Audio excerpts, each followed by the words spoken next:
kami ucapkan puji syukur atas kehadiran Allah Subhanahu wa Ta'ala, karena atas izinnya lah kami dapat mengerjakan tugas yang telah diberikan oleh Bapak Ustadz Maulana Misfi. Selain itu, kami ucapkan terima kasih sebesar-besarnya karena pada kesempatan kali ini kami diberikan kesempatan untuk membuat sebuah video yang bertemakan desa.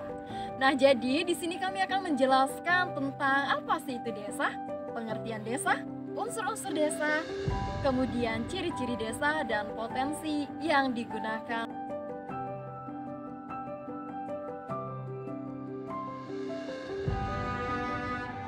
Baiklah teman-teman, saya Ibnu Alfani akan menjelaskan tentang pengertian desa. Desa memang memiliki banyak pengertian menurut para ahlinya, tetapi saya hanya mengambil satu pengertian dari seorang ahli yang bernama Sutarjo. Desa adalah suatu kesatuan hukum yang menjadi tempat tinggal masyarakat yang memiliki kuasa untuk mengadakan pemerintahannya sendiri. Terima kasih. Baiklah teman-teman, seperti yang sudah disampaikan oleh Ibnu Alfani tentang pengertian desa. Nah, selanjutnya kita akan mengetahui tentang unsur-unsur desa. Hai semuanya, perkenalkan nama saya Saiful. Di sini saya akan membahaskan tentang unsur-unsur desa. Unsur-unsur desa itu terbagi menjadi 3, yaitu pertama wilayah, yang kedua penduduk, dan yang ketiga itu tata kehidupan. Wilayah adalah meliputi tanah-tanah yang produktif dan yang tidak produktif beserta penggunaannya, termasuk unsur-unsur lokasi, luas, dan batas yang merupakan lingkungan geografi setempat.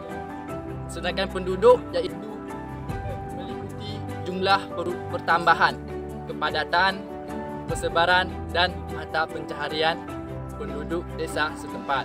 Sedangkan tata kehidupan adalah pola tata pergaulan dan ikatan-ikatan pergaulan warga di desa.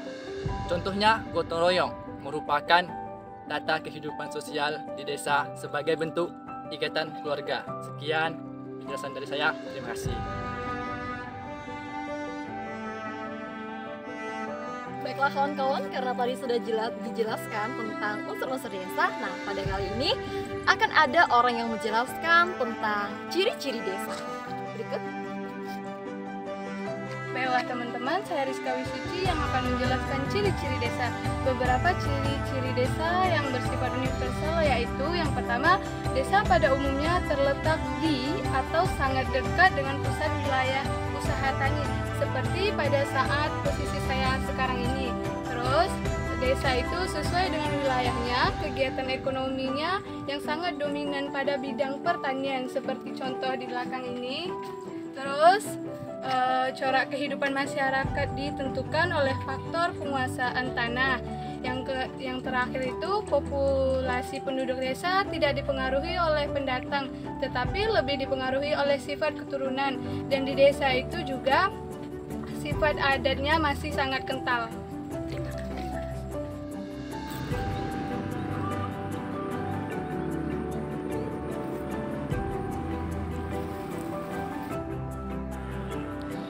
Saya Wulandriani akan menjelaskan tentang potensi desa.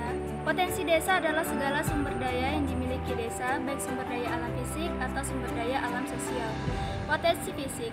Potensi fisik meliputi antara lain tanah, air, iklim, ternak, dan manusia. Dan ada pula potensi non-fisik yang meliputi budaya, gotong royong, lembaga-lembaga sosial, dan aparat desa. Teman-teman, saya akan menjelaskan fungsi desa. 1. Fungsi desa sebagai sumber daya pangan.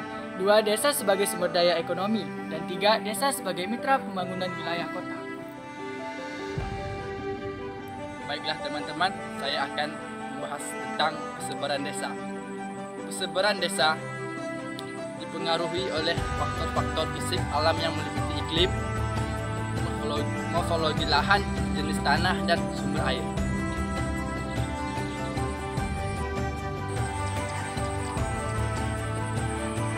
Baiklah teman-teman, tadi sudah dijelaskan oleh Saiful dan Ibnu Alfani. Nah, kali ini saya akan menjelaskan tentang pola dan bentuk persebaran desa. Nah, pada dasarnya bentuk dan pola desa itu terbagi menjadi 3, yaitu ada pola dengan bentuk dengan pola desa yang menyebar, kemudian ada bentuk pola desa yang memanjang, dan ada pula bentuk pola desa yang mengelompok.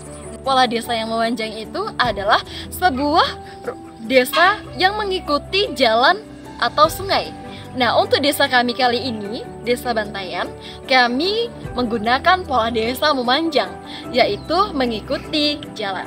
Selanjutnya, yaitu adalah bentuk pola desa yang memusat, itu biasanya mengelompok, yang pada umumnya terjadi karena penduduk mencari sumber-sumber kebutuhan hidup, misalnya sumber air dan sumber tanah yang subur.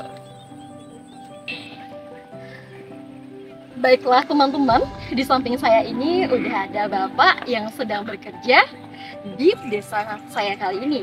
Nah, sebelumnya Bapak bisa kami ketahui siapa nama Bapak? Bapak saya Pak Subadi.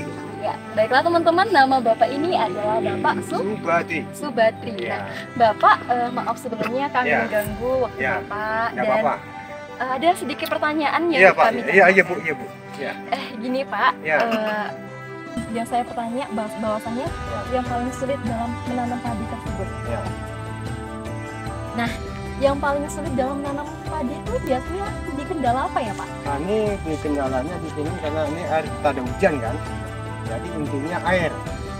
Kalau musim kemarau nih ya sangat susah airnya ini. Jadi terpaksa saya isi dari paretnya pun nggak kering. Nah, itu Makanya kendalanya. ini Bapak berikan seperti kayak peparetan gitu ya Ya, Pak? ya, Bibit supaya biar bertahan air nih. Jadi kalau ada air hujan datang kemari, ini saya bikin paret-paret ini supaya airnya bisa bertahan, tidak kemana-mana. Jadi seandainya bisa bertahan air ini, padi ini bisa subur. Inilah sepertinya contohnya. Karena saya tahankan air supaya cukup makan padinya, saya tahan dengan paret-paret ini. Beginilah bentuk padinya sekarang ini, keadaannya. Bagus ya Pak ya, kalau Alhamdulillah. bisa kita lihat teman-teman di sini Ya. padinya sangat subur. Ya, Moga-moga Bapak berhasil dalam terima menjalani kasih. panennya. terima Ya. kasih. Terima kasih. Bapak saat ini sedang melakukan, Bapak sedang, bisa dapat kita lihat teman-teman, Ya. Bapak sedang menyangkol untuk mendalami kembali paretnya ya Pak? Paretnya ya, jadi ini tanggulnya ditinggikan supaya air nanti jangan meluap kemana-mana. Nah, itu. Ya. Terima kasih ya Bapak, Iya, sama-sama. karena telah mau memberikan jawaban ketika saya bertanya. Ya, terima kasih juga kasih. Ibu. Dan Assalamualaikum warahmatullahi wabarakatuh. Waalaikumsalam.